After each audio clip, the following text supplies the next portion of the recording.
Tell me about a time you were a victim or witness of racial discrimination.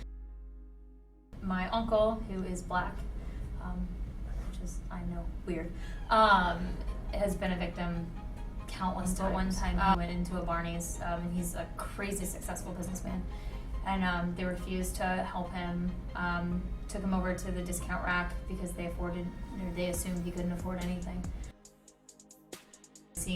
I've been with him before when we couldn't get a cab, but then if he leaves, I can instantly get a cab. I've never witnessed anything brutal or anything like that. The time when I was a victim or witness of racial discrimination, I could say goes back to childhood growing up, because we grew up in a neighborhood where we were the first black in that neighborhood. And so that was a culture shock to the neighborhood, not quite to us. And I guess a lot of time the name calling and being one of the little girls wanted to fight me, and I wasn't a fighter. I had a lot of mouth, but I wasn't a fighter.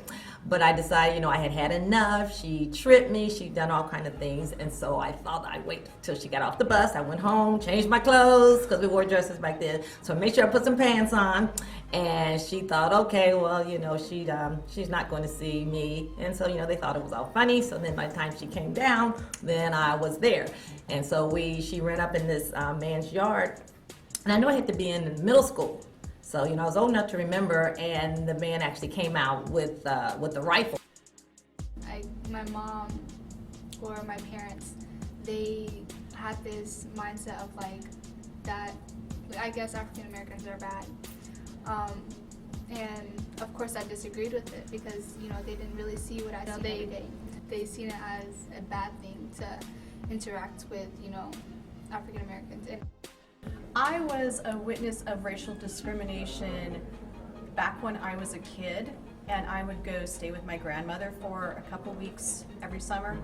And my dad grew up in a really small town in Louisiana, so very To Kill a Mockingbird type of situation.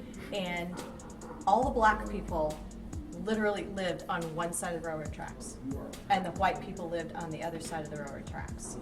And you didn't mix with each other. When I was a freshman, I got asked out to the homecoming by one of my very good best friends. His name is Lawrence Kenya. And so I was really excited to go to homecoming with my best friend Lawrence. And so we were driving up in the car, it was my family and I, and we were on the way to the homecoming football game for Friday night, the homecoming being Saturday. And it came up that I told my parents that I was going to go out with this guy named Lawrence, and it came up that he was African American. It was really nice, and he met my parents, and it was a really great experience. And afterwards, my dad and I talked about it in the car ride home, and he said, what, I'm sorry for having such an initial judgment that was based on nothing. One particular moment I remember was actually in 3rd grade, and I still remember to this day. There's this girl, and I didn't really know why she didn't like me, and she'd pull my hair or blame me for things I didn't really do. And one day she pushed me down the slide, and I was really confused until one day we were talking about things we like about each other. And I had a really close friend, Vanessa. She was actually Ghanaian, but she was a lot lighter skinned than me. And she said something. She said, "Helen, you'd be so pretty if you were Vanessa's skin tone." Over social media, there was I think these 5 Caucasian girls that they wore a black shirt, and it had gold letters, and all of them wore a letter that they said the N-word. I wrote her I said, the fact that you said it once isn't cool, but twice isn't funny at all. Plus, you said it publicly too, and we all know you say it many times in private, so you're not slick. I had a baseball game freshman year, and my first time at bat, there's kids at the game, this kid behind there, keep in mind he's a white person, so he goes, "I'm gonna give you a nickname," and he's just screaming out, and he calls me Blackjack, so I didn't think anything of it. And then same thing happens my second time at bat, and the third time I go up, he says, "I'm gonna call you nigger now." So it kind of really shocked me. So I kind of just stopped and kind of turned around. I didn't really know what to do. In what forms does racism exist today? I think there's many forms of racism still exist today, like especially towards Black people. Like even just a simple thing like wearing your hood in public. Like if you see a white person in public with their hood on, it's not really, it's like okay, but if you see a Black person in public with their hood on, it's like he's a danger, like what's he? I mean, it can be anything from, you know, what goes on, you know, with police brutality or just, you know, everyday, you know, kids being, you know, I don't know, discriminated against because of color, religion, or whatever, and or, you know, racism, and it hasn't really, you know, gone away, you know, which is sad. How do you think racism has changed over time? Is it less prevalent or has it increased? About what racism actually is. Basically, you know, it kind of allows people to justify the mistreatment of others who may be considered different racially or ethnically, and it allows people to basically kind of justify their treatment of others. And so I would say that within time, it's basically changed as far as whether it's overt or covert, because I do think that when we think about racism, when it was very overt, when it was, you know, you can actually see how people were being mistreated.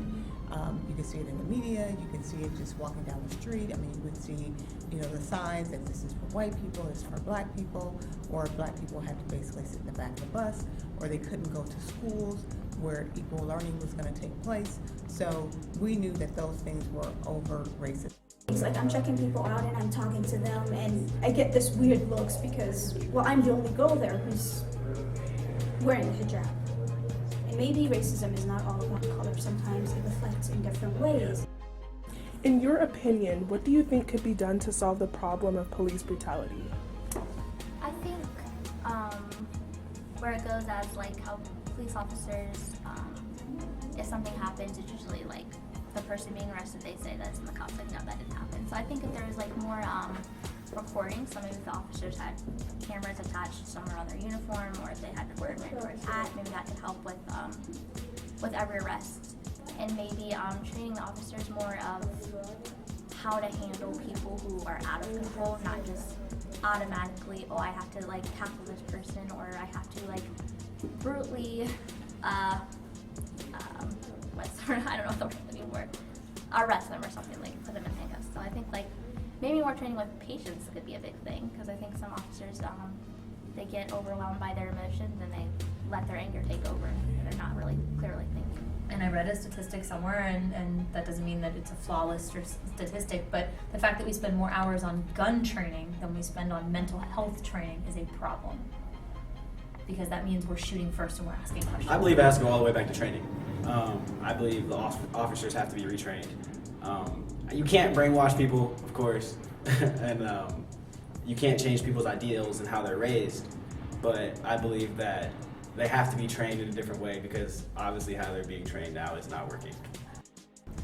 Is the U.S. still considered a melting pot? How do you define this term, melting pot? Melting pot was the term that I grew up with. That was how we were supposed to view the world. But as I became older, as I started getting into education, I kind of saw that as more of a negative term. The idea that we're all blending and melting into one thing, that we're all supposed to basically be just alike, that we're all supposed to be the same person.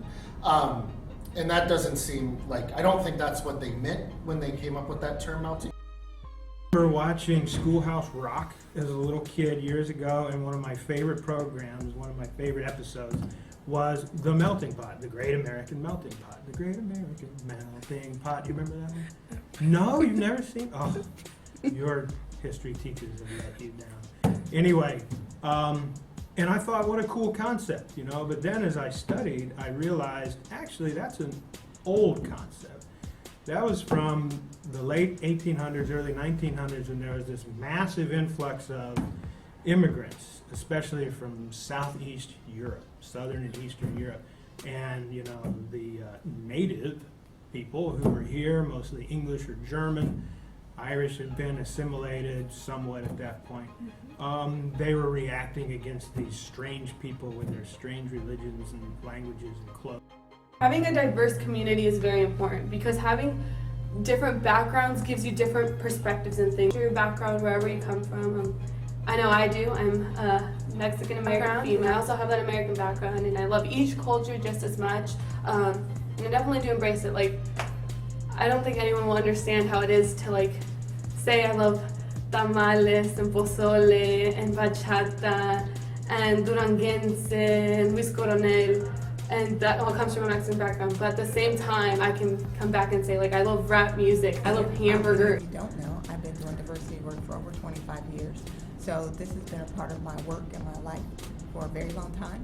And for me, it really is important that I embrace diversity in my workplace. And so right now, my work is with K through 12. And so it's very important for me to make sure that all those around me understand the importance of having a diverse education. Number one, by liking who I am. Because that's one thing, you cannot dislike who you are. I like who I am. I love my race. Do you think there could ever be an end to racism? An end to racism? No. There'll never be an end to racism. I think it's just something that, sadly, is going to be, like, I think it's something that comes with the human race. Yes, that eventually there will be an end to racism. I don't want people to be divided. I want them to come together.